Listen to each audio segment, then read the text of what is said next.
Bismillahirrahmanirrahim. Assalamualaikum warahmatullahi wabarakatuh. Selamat datang di pembelajaran Bahasa Indonesia. Terima kasih bagi kalian yang sudah berkenan menyaksikan video ini. Di video sebelumnya, kita sudah belajar tentang apa itu eksposisi, ciri-ciri eksposisi, serta membedakan fakta dan opini dalam teks eksposisi. Kali ini, kita akan membahas tentang struktur dan kaidah kebahasaan dari teks eksposisi. Yang akan kita bahas pertama adalah strukturnya terlebih dahulu. Jadi, dalam setiap teks, pasti ada bagian pembuka, bagian isi, dan bagian penutup. Nah, dalam teks eksposisi, terdapat 3 bagian atau struktur, yaitu yang pertama ada tesis atau pernyataan pendapat, kemudian yang kedua ada argumentasi, dan yang ketiga ada penegasan ulang. Mari kita bahas satu persatu ya. Untuk yang pertama adalah tesis atau pernyataan pendapat. Tesis ini adalah bagian pembuka teks eksposisi yang berisi pendapat umum penulis terhadap isu permasalahan yang dibahas. Jadi di bagian tesis itu penulis menyampaikan pendapatnya tentang isu permasalahan atau topik yang akan dibahas dalam teks eksposisi. Kemudian yang kedua ada argumentasi. Argumentasi itu berisi unsur penjelas untuk mendukung tesis atau pernyataan pendapat yang disampaikan, yaitu bisa berupa alasan logis, data-data hasil temuan atau penelitian, fakta-fakta, dan pernyataan para ahli juga bisa dimasukkan sebagai alasan untuk mendukung tesis yang sudah dibahas tadi. Kemudian yang ketiga ada penegasan ulang. Penegasan ulang adalah bagian yang menegaskan kembali pendapat awal atau tesis, serta menambahkan rekomendasi atau saran terhadap permasalahan yang diangkat. Jadi dalam sebuah penegasan ulang itu, penulis menegaskan kembali pendapatnya, disertai dengan rekomendasi atau saran terhadap permasalahan yang diangkat. Nah, itu tadi struktur teks eksposisi. Kemudian langsung kita lanjut ke kaidah kebahasaan dari teks eksposisi ya. Nah, jadi kaidah teks eksposisi yang pertama itu adalah kata istilah. Kata istilah merupakan kata atau ungkapan khusus sesuai dengan bidang permasalahan yang dibahas. Jadi karena dalam sebuah teks eksposisi itu bidang yang dibahas itu berbeda sesuai dengan topik permasalahan, jadi seringkali menggunakan kata-kata istilah yang digunakan dalam bidang itu. Di sini saya memberi 4 contoh bidang. Yang pertama ada bidang astronomi, kemudian bidang agama Islam, bidang kedokteran, bidang psikologi.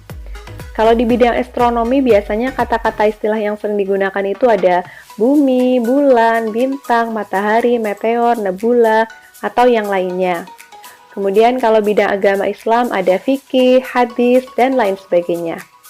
Di bidang kedokteran itu biasanya ada transplantasi, tremor, organ, ortodontis, atau penyakit-penyakit lain yang biasanya dibahas di bidang kedokteran. Kemudian yang keempat bidang psikologi ya. Bidang psikologi itu biasanya ada kata istilah itu sering yang digunakan itu ada delusi, depresi, histeria, fotofobia, psikoterapi, sindrom, dan lain sebagainya. Kata istilah itu macam-macam ya, bisa kalau misalnya dalam bidang lingkungan biasanya itu kata-katanya ada polusi, kemudian ada ekosistem, dan lainnya. Jadi kata istilah itu keluar bergantung berdasarkan topik atau bidang apa yang sedang dibahas. Itu kata istilah ya. Kita lanjut ke kaidah kebahasaan yang kedua, yaitu adalah pronomina atau kata ganti. Dulu waktu kalian belajar teks eksposisi waktu di SMP itu pasti pernah mendengar pronomina, yaitu kata ganti.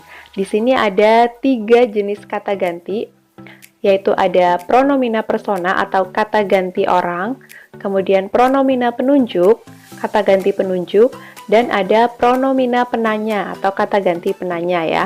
Contohnya kalau pronomina persona itu ada aku, saya, dia, kamu, beliau, kita, dan lain sebagainya ya.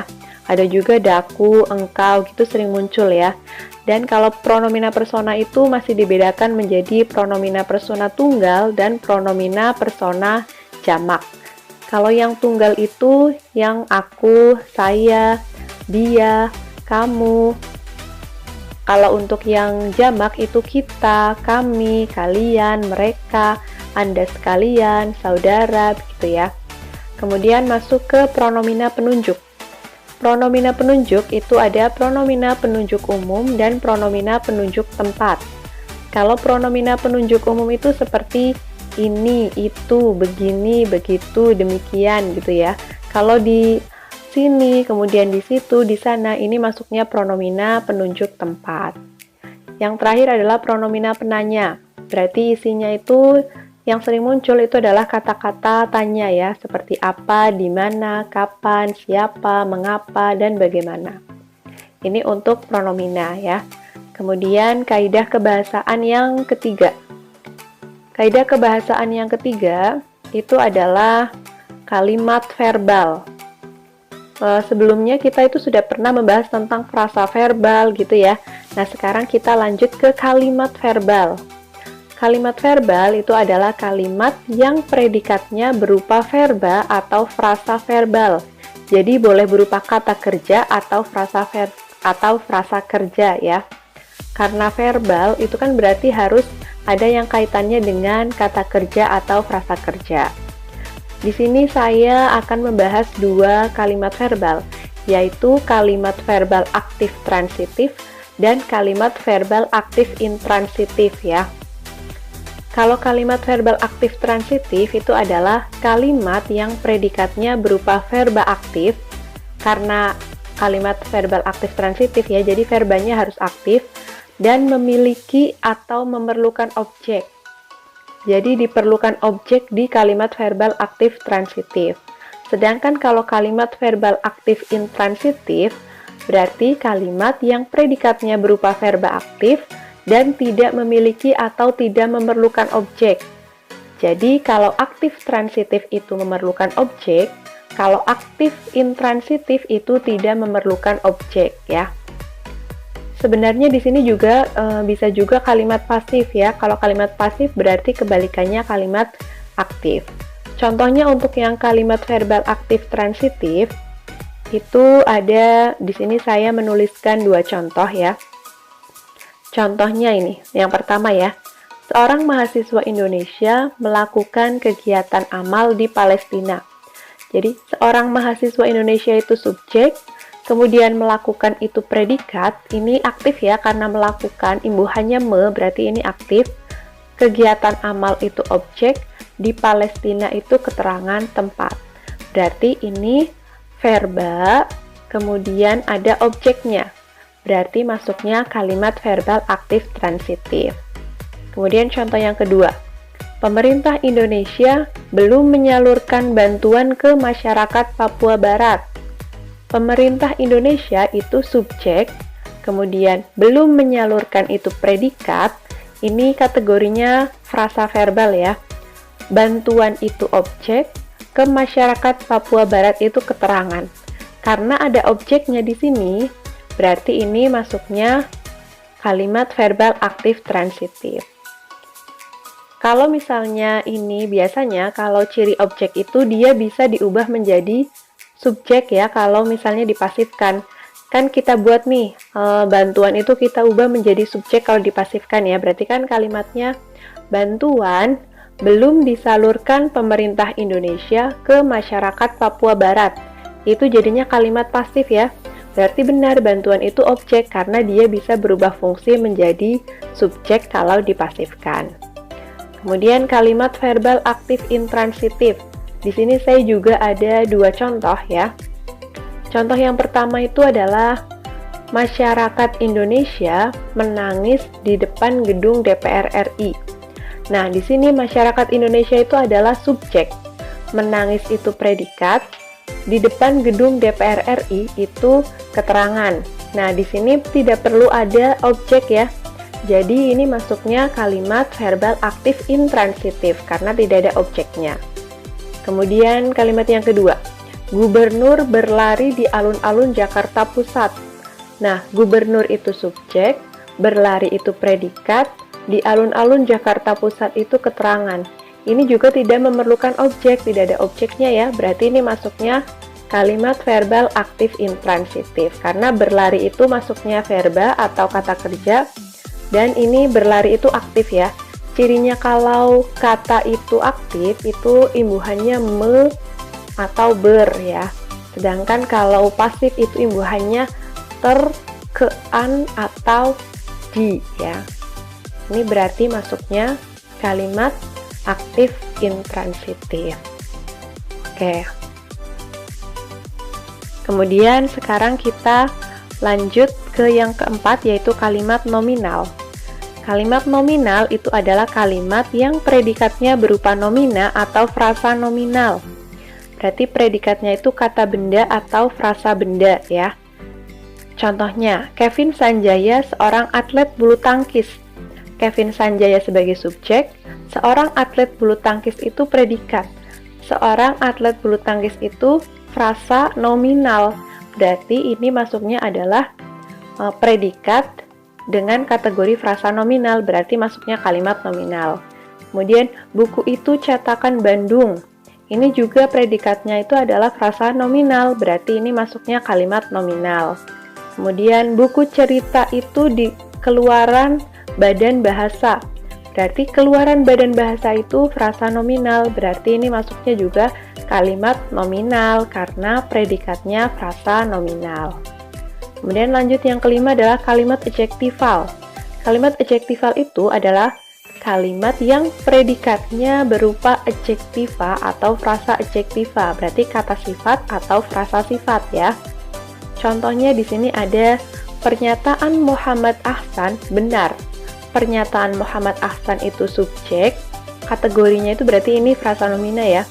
Benar itu predikat, benar itu masuknya adjektiva ya, kata sifat ya, berarti ini masuknya kalimat adjektival. Kemudian, kupu-kupu itu sangat manis. Kupu-kupu itu subjek, sangat manis itu predikat. Dan dia kategorinya frasa adjektival, berarti ini masuknya kalimat adjektival karena predikatnya berupa frasa sifat. Kemudian contoh yang ketiga, nilai tukar rupiah sangat fluktuatif. Nilai tukar rupiah itu subjek, sangat fluktuatif itu predikat, karena pengaruh global dan domestik ini keterangan. Berarti ini masuknya juga kalimat adjektival karena predikatnya itu adalah frasa sifat. Lanjut yang keenam adalah kalimat numeralial. Kalimat numeralial itu adalah kalimat yang predikatnya berupa numeralia atau kata bilangan. Contohnya, lebar lapangan itu lebih dari 200 meter. Berarti ini lebar lapangan itu subjek, lebih dari 200 meter itu predikat dan numeralial atau bilangan. Ini kan bilangan ya, lebih dari 200 meter. Kemudian dana yang dibutuhkan untuk desain kelas Rp300.000. Dana yang dibutuhkan untuk desain kelas itu subjek, Rp300.000 itu predikat numeralia, berarti ini masuknya kalimat numeralial. Kemudian ayamnya 10 ekor di dalam kandang. Ayamnya subjek, 10 ekor predikat di dalam kandang keterangan. Kalau bentuknya ada angkanya, ada bilangannya, berarti ini masuknya numeralial.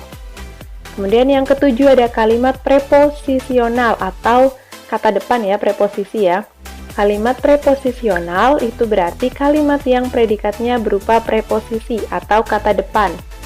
Contohnya ada penjahat itu di dalam penjara, di imbu.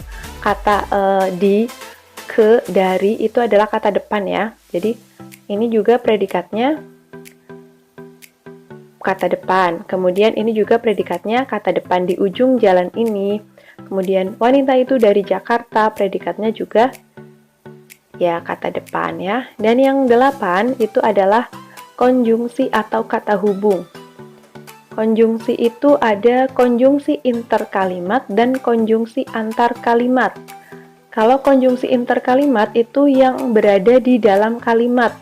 Jadi menghubungkan klausa satu dengan klausa yang lain ya, ada di dalam kalimat. Contohnya itu ada karena, sehingga, sedangkan, dan, tetapi, sebelumnya, sesudah, ketika, hingga, kemudian, dan masih banyak yang lainnya ya.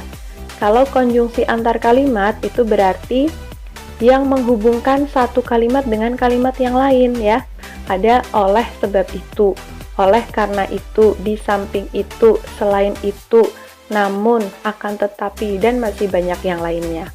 Jadi bedanya kalau konjungsi interkalimat itu berada di dalam kalimat, kalau konjungsi antar kalimat itu harus ada di awal kalimat ya. Karena menghubungkan antara kalimat satu dengan kalimat yang lain, itu konjungsi antar kalimat. Itu bedanya ya. Nah, itu tadi adalah penjelasan mengenai struktur dan kaidah kebahasaan teks eksposisi. Semoga kalian bisa memahami apa yang saya jelaskan ya. Cukup sekian dari saya, sampai berjumpa di video saya berikutnya. Wassalamualaikum warahmatullahi wabarakatuh.